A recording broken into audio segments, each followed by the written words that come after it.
আল্লাহ তাআলা কসম খাবেন কিসের? আল্লাহই তো সবচেয়ে মহান।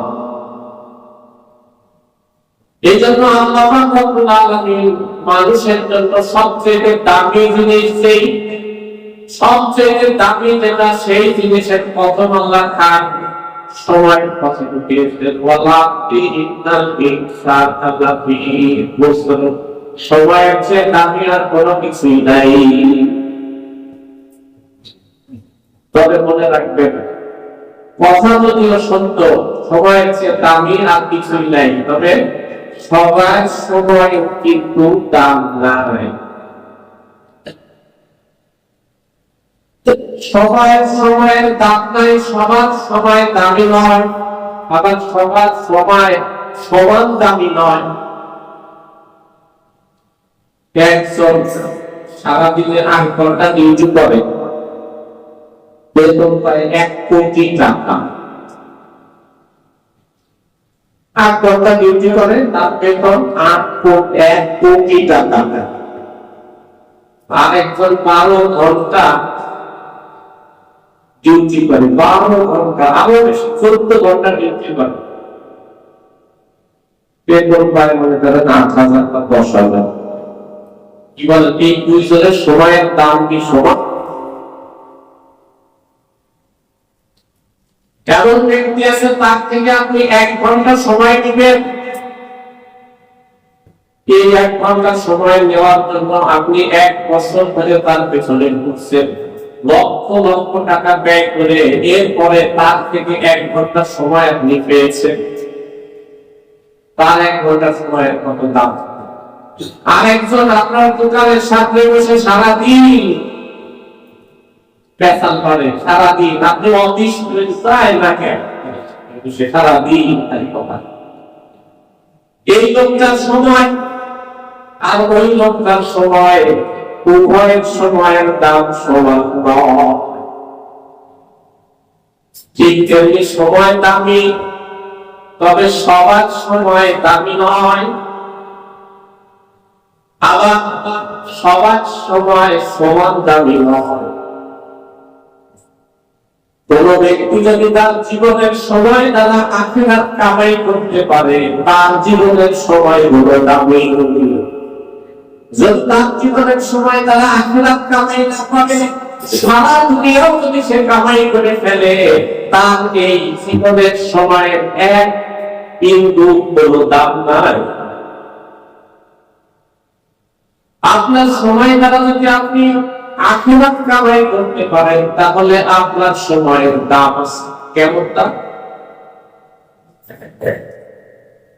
নবী করিম সাল্লাল্লাহু আলাইহি ওয়াসাল্লাম এক যুদ্ধের ময়দানে গিয়েছেন। এক ব্যক্তি সারা জীবন কুফরি করেছে, দৌড়ে এসে নবীর কাছে বলল, ও নবী, আজকে এই ইসলামের করুণ মুহূর্তে আমি ইসলাম গ্রহণ করে যুদ্ধ যদি অ্যাটেন্ড করি, তাহলে আমি কি পাবো? নবী বলেন, তুমি এই যুদ্ধে যদি অ্যাটেন্ড করো, ঈমান এনে, তাহলে তোমার ইসলাম হবে জান্নাত।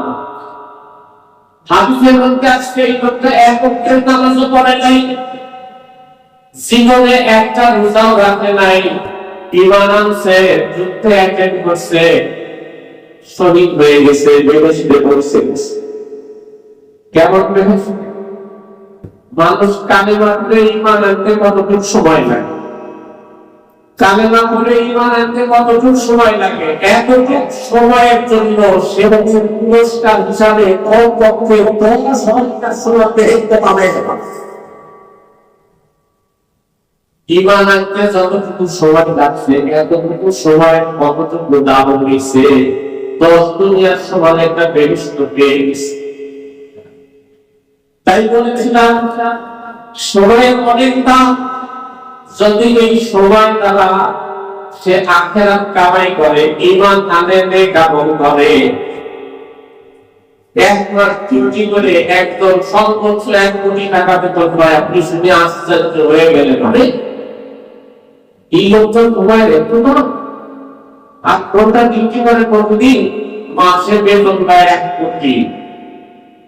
প্রতিদিন 8 ঘন্টা ডিউটি করেন, একদিন দুই এরকম করে 1 মাস ডিউটি করার পরে 1 কোটি টাকা বেতন পায়, আর আপনি বসে একবার সুবহানাল্লাহ বলার সাথে সাথে বেহেশতের মধ্যে আল্লাহ তাআলা এমন একটা গাছ আপনার জন্য রোপণ করে দেয়, সেই গাছের চারপাশে একটা পেশি ঘুরে আসবে 500 বছর সময় লেগে যায়।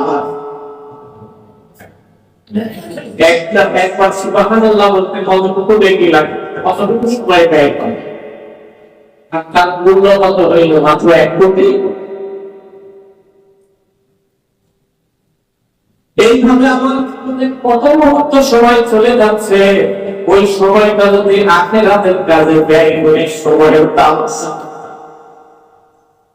হাসরের মাঠে বেহেশতে গিয়ে মানুষ শুধু একটাই আফসোস করবে, আরে আমার জীবনের কত সময় চলে গেছে, আমি বসে বসে যদি সুবহানাল্লাহ বলতাম, আলহামদুলিল্লাহ বলতাম, লা ইলাহা ইল্লাল্লাহ বলতাম, আল্লাহু আকবার বলতাম, আমার আমলনামা কত সমৃদ্ধ হইত, কত বড় পুরস্কার আল্লাহর পক্ষ থেকে পাইত।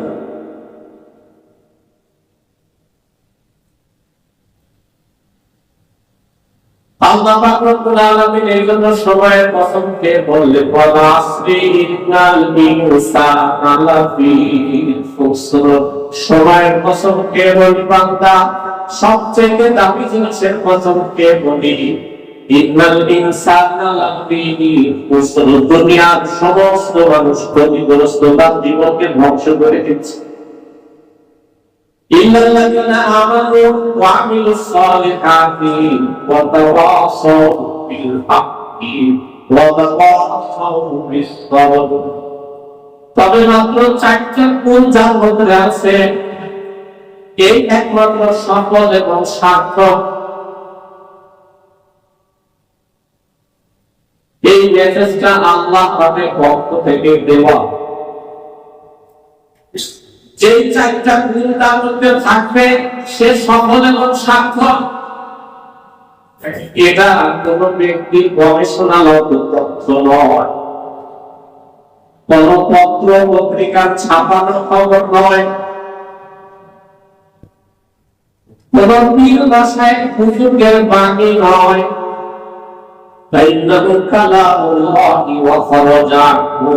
এটা আল্লাহ পাকের কথা, আল্লাহ পাকের সালাম থেকে বেরিয়েছে।